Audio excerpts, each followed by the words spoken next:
मैं उठदा ते मैनू पता चलदा पिंड हो गई फौतगी ते मैं पहुंच जांदा आखिरी आराम जिथे तुसी ते मैं एक दिन आया ना लिहाजा इनू ना भुल ਜਾਂਦੇ दिन मैं कहा यार तां भी जाना चाहिदा कब्रस्तान ते भाई जी हत्थ वटाना चाहिदा आवाम कईयां ने रोजा रखिया होऊगा ते मैं भी यार जाके हत्थ वटा दूंगा उन्हां दा मतलब मैं भी कई कोई चला लूंगा ते उन्हां दा भी यार काम आसान हो जाके मैं देखिया ते उत्थे भाई जी एक कबर पूरदे पे सी कहंदे यार आ कबर सारी काढ़ ली सी ते थल्लों एक कबर निकली ते पाती मिट्टी ते एक होर कबर होण लग गई तैयार ते मैं कहा यार मसला ही कोई नहीं तुसी ਕੱਢੋ ਮੈਂ ਤੁਹਾਡੇ ਨਾਲ ਕਬਰ ਕਾਫੀ ਹੋ ਗਈ ਸੀ ਕੱਢ ਤੇ ਨਜ਼ਦੀਕ ਲੱਗ ਗਈ ਸੀ ਬਿਲਕੁਲ ਥੱਲੇ ਵਾਲੀ ਤੈਅ ਕੱਢ ਹੋ ਸ਼ਹਿਰਾਂ ਦੇ ਵਿੱਚ ਤਾਂ ਭਾਈ ਕੋਈ ਇਹ ਹਿਸਾਬ ਹੁੰਦਾ ਕਬਰ ਵਾਸਤੇ ਜਗ੍ਹਾ ਆਪੀ ਲੈਣੀ ਪੈਂਦੀ ਆ ਤੇ ਭਾਈ ਜੀ ਕਬਰ ਵੀ ਸਪੈਸ਼ਲ ਪੈਸੇ ਦੇ ਕੇ ਕਢਵਾਣੀ ਪੈਂਦੀ ਪਿੰਡ ਦੇ ਵਿੱਚ ਭਾਈ ਜੀ ਇਹ ਕੋਈ ਹਿਸਾਬ ਨਹੀਂ ਹੁੰਦਾ ਹੈ ਪਿੰਡ ਦੇ ਵਿੱਚ ਤਾਂ ਭਾਈ ਜੀ ਐਲਾਨ ਹੁੰਦਾ ਇੱਕ ਨਾਲ ਹੀ ਆਵਾਮ ਯੰਗਸਟਰ ਮੁੰਡੇ ਪਹੁੰਚ ਜਾਂਦੀ ਕਬਰ ਕੱਢਣ ਵਾਸਤੇ ਜ਼ਿੰਦਗੀ ਯਾਰ ਕੋਈ ਜ਼ਿੰਦਗੀ ਨਹੀਂ ਹੈ ਪਿੰਡ ਦੀ ਜ਼ਿੰਦਗੀ ਤਾਂ ਕਿਆ ਜ਼ਿੰਦਗੀ ਹੈ ਇੱਥੇ ਪਿਓ ਦਾਦੇ ਦੇ ਨਾਮ ਤੋਂ ਅਸੀਂ ਜਾਣੇ ਜਾਂਦੇ ਸ਼ਹਿਰਾਂ 'ਚ ਤਾਂ ਕੁਝ ਇਹ ਹਿਸਾਬ ਹੁੰਦਾ ਗਵਾਂਡੀਆਂ ਦਾ ਹਾਲ ਨਹੀਂ ਪਤਾ ਹੁੰਦਾ ਕਿ ਜ਼ਿੰਦੇ ਆਂਗੇ ਮਰ ਗਏ ਤਾਂ ਸਾਰਿਆਂ ਦਾ ਪਤਾ ਹੁੰਦਾ ਕਿ ਕੀ ਹਾਲ ਆ ਠੀਕ ਹੈ ਕਿ ਨਹੀਂ ਭਾਈ ਜੀ ਆ ਚੁੱਕੇ ਆ ਕਿਉਂਕਿ ਆ ਚੈੱਕ ਕਰੋ ਜੀ ਗੱਡੀ ਦੇ ਵਿੱਚ ਏਸੀ ਹੋ ਗਿਆ ਔਨ ਗੱਡੀ 'ਚ ਮਜ਼ਾ ਆ ਰਿਹਾ ਏਸੀ ਚਲਾ ਭਾਈ ਕਿੱਧਰ ਚੱਲੇ ਹੋ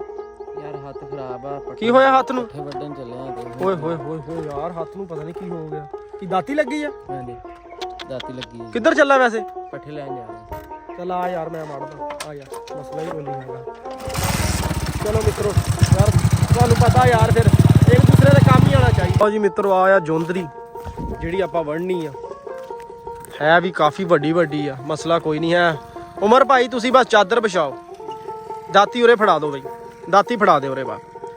ਲਓ ਜੀ ਦਾਤੀ ਦੇ ਦੰਦੇ ਤੇਜ਼ ਓਕੇ ਕਰੋ ਤੂੰ ਦੇਖ ਹੁਣ ਮੇਰੀ ਸਪੀਡ ਦੇਖ ਤੂੰ ਬਸ ਮਿੱਤਰੋ ਸਪੀਡ ਬੜੀ ਆਪਣੀ ਕਦੀ ਕੰਮ ਕੀਤਾ ਤਾਂ ਕੋਈ ਨਹੀਂ ਲੇਕਿਨ ਤਾਂ ਵੀ ਬੜੀ ਸਪੀਡ ਆ ਦੇਖੋ ਸਪੀਡ ਦੇਖੋ ਤੁਸੀਂ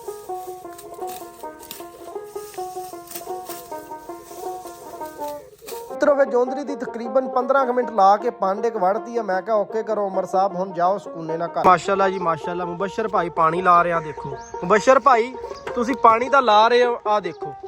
ਉਹ ਸਾਹਮਣੇ ਨਜ਼ਰ ਮਾਰੋ ਸਾਰਾ ਕਿਆਰਾ ਭਰ ਗਿਆ ਪਾਣੀ ਨਾਲ ਭਾਈ ਜੀ ਟੁੱਟੀ ਆ ਰਿਹਾ ਉਹਦਾ ਕੋਈ ਭਾਲ ਨਹੀਂ ਹੈ ਸਾਨੂੰ ਅੱਛਾ ਜੀ ਹਾਂਜੀ ਉਹ ਟੁੱਟਦਾ ਮਾਮਲਾ ਟੁੱਟੀ ਜਾਵੇ ਉਹ ਖੈਰ ਜੀ ਹੱਥ ਆਣ ਦੇ ਹਾਏ ਓਏ ਗੱਲ ਕੀਤੀ ਕੁੱਲੇ ਦੇ ਵਿੱਚ ਰਹਿ ਗਏ ਸੀ ਤਕਰੀਬਨ ਮੈਨੂੰ ਲੱਗਦਾ ਯਾਰ 45 ਮਿੰਟ ਹੁਣ ਚੱਲੇ ਆ ਯਾਰ ਹੁਣੀ ਸ਼ਹਿਰ ਨੂੰ ਜਾਣਾ ਭਾਈ ਜੀ ਇੱਕ ਬੰਦਾ ਆਇਆ ਇਸਲਾਮਾਬਾਦ ਤੋਂ ਉਹਨੂੰ ਕਰਨਾ ਯਾਰਾਂ ਨੇ ਪਿਕ ਤੇ ਫਿਰ ਲੈ ਕੇ ਵਾਪਸ ਪਹੁੰਚ ਜਾਣਾ ਆਪਣੇ ਸੋਹਣੇ ਪਿੰਡ ਵਾਪਸ ਯਾਰ ਵਾਪਸੀ ਦੀਆਂ ਗੱਲਾਂ ਕਰੀ ਜਾਂਦਾ ਹਜੇ ਸ਼ਹਿਰ ਤਾਂ ਪਹੁੰਚ ਜਾਵਾਂ ਰਸਤੇ ਦੇ ਹੈਪਾ ਬਾਈਕ ਜਵਾਬ ਦੇ ਗਿਆ ਪਵਾਇਆ ਪੂਰੇ 400 ਕਾ ਪੈਟਰੋਲ ਪਹੁੰਚ ਗਏ ਜੀ ਪੁਲ ਦੇ ਕੋਲ ਜਿਹੜਾ ਕਿ ਬੰਦਾ ਪਿਆ ਮਿੱਤਰੋ ਬੜਾ ਕੰਮ ਹੋ ਰਿਹਾ ਲੇਕਿਨ ਸਪੀਡ ਨਾਲ ਨਹੀਂ ਹੋ ਭਾਈ ਉਹ ਖੜ ਕੇ ਇੰਜੋਏ ਕਰ ਰਿਹਾ ਮੈਂ ਕਿਹਾ ਇੱਧਰ ਨੂੰ ਆਇਆ ਭਾਈ ਨਾਲ ਹੀ ਪਿਕ ਕੀਤਾ ਯਾਰ ਹੁਣੀ ਪਹੁੰਚ ਗਏ ਪਿੰਡ ਵਾਪਸ ਪਹੁੰਚ ਗਏ ਯਾਰ ਹੁਣੀ ਜਲਦੀ ਅਜ਼ੀਮ ਨੂੰ ਲਾਇਆ ਤੇ ਯਾਰ ਹੁਣੀ ਮਸਜਿਦ ਦੇ ਵਿੱਚ ਭਾਈ ਜੀ ਮਸਜਿਦ ਦੇ ਵਿੱਚ ਦਸਤਰਖਵਾਨ ਵਿਛਾ ਦਿੱਤੇ ਗਏ ਸੀ ਇਹਨਾਂ ਤੇ ਹੁਣ ਲੰਗਰ ਸ਼ਰੀਫ ਰੱਖਿਆ ਜਾਏਗਾ ਲੱਗਦਾ 2 ਮਿੰਟ ਰਹਿ ਗਏ ਜੀ ਰੋਜ਼ਾ ਖੁੱਲੇ ਦੇ ਵਿੱਚ ਮਸਾ ਹੀ ਸ਼ਹਿਰੋਂ ਪਹੁੰਚਿਆ ਯਾਰ ਲੇਟ ਹੋ ਗਿਆ ਸੀ ਮਿੱਤਰੋ ਮੈਂ ਰੋਜ਼ਾ ਖੋਲ ਲਵਾਂ ਹੁਣ ਰੋਜ਼ਾ ਖੋਲਣੇ ਤੋਂ ਬਾਅਦ ਪੜੀ ਨਮਾਜ਼ ਮਗਰਿਬ ਓਕੇ ਭਾਈ ਜੀ ਆਪਣਾ ਖਿਆਲ ਰੱਖਿਓ ਨਮਾਜ਼ ਕਾਇਮ ਕਰਿਓ ਪਾਕਿਸਤਾਨ ਜ਼ਿੰਦਾਬਾਦ।